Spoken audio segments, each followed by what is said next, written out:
গভীর রাত, চারদিক নিস্তব্ধ। হঠাৎ ইউরোপের রাস্তায় পুলিশের সাইরেন আর দরজায় প্রবল ধাক্কা। কোনো আগাম নোটিশ নেই, কোনো ওয়ার্নিং নেই।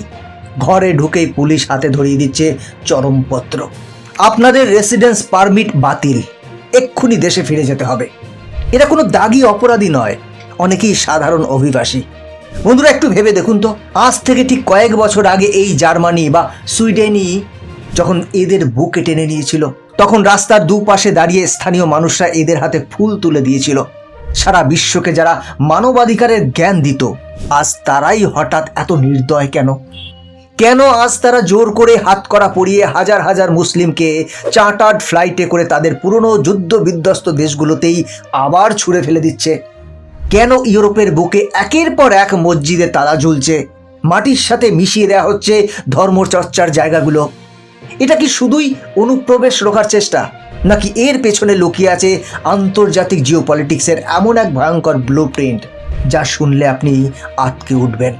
বন্ধুরা, সবটা বলবো আজ, একটু স্কিপ না করে পুরো ভিডিওটা দেখতে থাকুন, কারণ আসল রহস্য লুকিয়ে আছে শেষের দিকে। তাহলে চলুন শুরু করা যাক। বন্ধুরা, একটা সময় ছিল যখন সিরিয়া, আফগানিস্তান বা ইরাকের মতো দেশে যুদ্ধের আগুন যখন জ্বলছিল, তখন ইউরোপ তাদের দরজা হাট করে খুলে দিয়েছিল।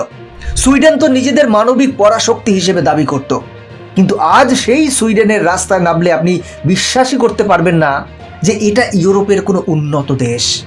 শান্তশিষ্ট এবং পৃথিবীর সবচেয়ে সুখী দেশগুলোর তালিকায় থাকা সুইডেন আজ কার্যত গ্যাংওয়ার বা অপরাধী চক্রের এক যুদ্ধক্ষেত্রে পরিণত হয়েছে। প্রতিদিন খবরের কাগজে পাতা খুললেই দেখা যায় প্রকাশ্যে গুলি চলার খবর, বোমা বিস্ফোরণের ঘটনা। আর এই সব কিছুর কেন্দ্রবিন্দুতে রয়েছে সেই সব অভিবাসীরা যাদের সুইডেন একদিন বুকে টেনে নিয়েছিল, আশ্রয় দিয়েছিল। কিন্তু যারা যুদ্ধ থেকে বাঁচতে এসে উন্নত দেশে আশ্রয় পেল, তারা হঠাৎ কেন এই চরমপন্থী অপরাধে জড়ালো? বন্ধুরা, এর উত্তর লুকিয়ে আছে প্যারালাল সোসাইটি বা সমান্তরাল সমাজ ব্যবস্থার এক গভীর এবং অন্ধকার চক্রের মধ্যে। সুইডেনে আশ্রয় নেওয়া এই অভিবাসীদের একটা বড় অংশ কখনোই সুইডিশ সংস্কৃতির সাথে নিজেদের মানিয়ে নিতে চায়নি। তারা নির্দিষ্ট কিছু এলাকায় নিজেদের আলাদা জগৎ তৈরি করে নিল। পরিস্থিতি এতটাই হাতের বাইরে চলে যায় যে এই এলাকাগুলোতে পুলিশের ঢোকা পর্যন্ত কার্যত নিষিদ্ধ হয়ে পড়ে, যাকে বলা হয় নো গো জোন। এই এলাকাগুলোতে তারা সুইডেনের আইনের বদলে নিজেদের কট্টরপন্থী নিয়ম জোর করে চাপিয়ে দেওয়ার চেষ্টা শুরু করে। প্রতিবাদ করলেই নেমে আসে বর্বরচিত আক্রমণ। এই এলাকাগুলোতেই জন্ম নিতে শুরু করলো বড় বড় অপরাধী চক্র। ধর্মচর্চার আড়ালে যুবকদের মগজ ধোলাই করে শেখানো হতে লাগলো এই দেশের আইন মানার কোনো প্রয়োজন নেই।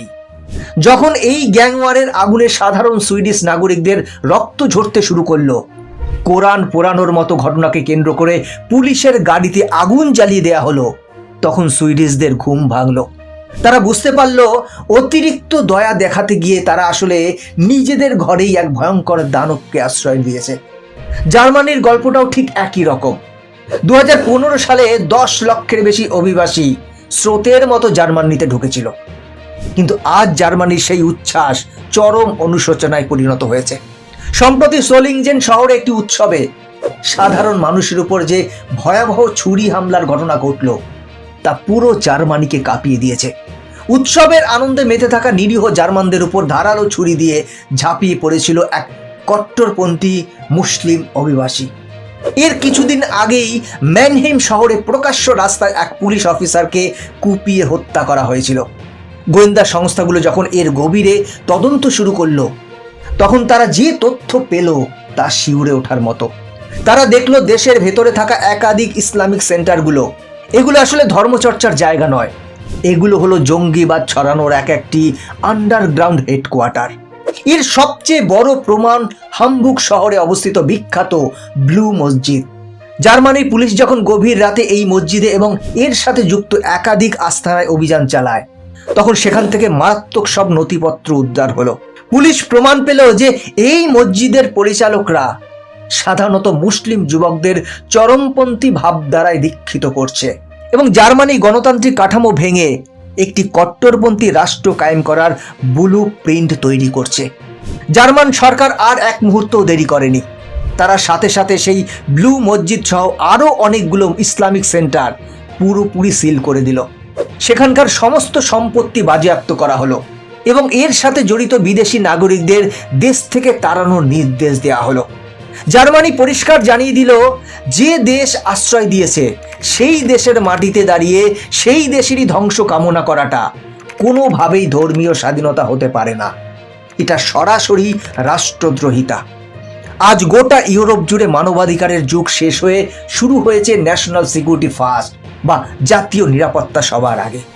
ইউরোপের সাধারণ মানুষ আজ এতটাই ক্ষুব্ধ যে তারা ডানপন্থী কট্টর জাতীয়তাবাদী সরকারগুলোকে ক্ষমতায় আনছে। তাদের একটাই প্রতিশ্রুতি, অভিবাসীদের দেশ থেকে তাড়াও।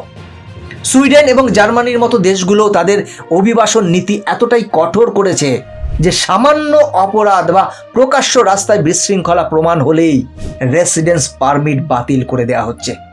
এমনকি আফগানিস্তান বা সিরিয়ার মতো দেশেও এখন চার্টার্ড ফ্লাইটে করে অপরাধীদের ফেরত পাঠাচ্ছে জার্মানি।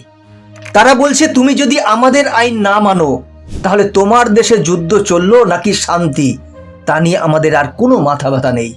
কিন্তু বন্ধুরা, এই পুরো ঘটনার মধ্যে সবচেয়ে মর্মান্তিক দিকটি কি জানেন? এই গুটি কয়েক কট্টরপন্থীর বেআইনি কাজের জন্য আজ চরম মূল্য চোকাতে হচ্ছে লক্ষ লক্ষ নিরীহ এবং সাধারণ মুসলিম অভিবাসীদের। বিশেষ করে বাংলাদেশ বা পাকিস্তানের মতো দেশগুলো থেকে আসা মানুষরা আজ সবচেয়ে বড় ভুক্তভোগী। ধরুন, বাংলাদেশ বা পাকিস্তানের কোনো এক প্রত্যন্ত গ্রাম থেকে একজন মানুষ ভিটে মাটি বিক্রি করে ইউরোপে পাড়ি জমিয়েছিল শুধু পরিবারের মুখে একটু হাসি ফোটাতে। সে শুধু শান্তিতে কাজ করে 2 পয়সা দেশে পাঠাতে চায়। কিন্তু আজ ওই মুষ্টিমেয় কিছু চরমপন্থীর বেআইনি কর্মকাণ্ড, রাস্তায় বিশৃঙ্খলা করা এবং জঙ্গি হামলার কারণে এই সাধারণ মানুষগুলোকে আজ চরম সন্দেহের চোখে দেখা হচ্ছে। আজ যখন কোনো বাংলাদেশি বা পাকিস্তানি যুবক জার্মানি বা সুইডেনে চাকরির জন্য যায়, তাকে এমনভাবে দেখা হয় যেন সে একজন সম্ভাব্য অপরাধী। সামান্য কোনো ভুলের জন্য আজ তাদের ভিসা বাতিল করে দেওয়া হচ্ছে। অবৈধভাবে উপাসনা করার জায়গাগুলো আজ বন্ধ করে দেওয়া হচ্ছে এই চরমপন্থীদের কারণে।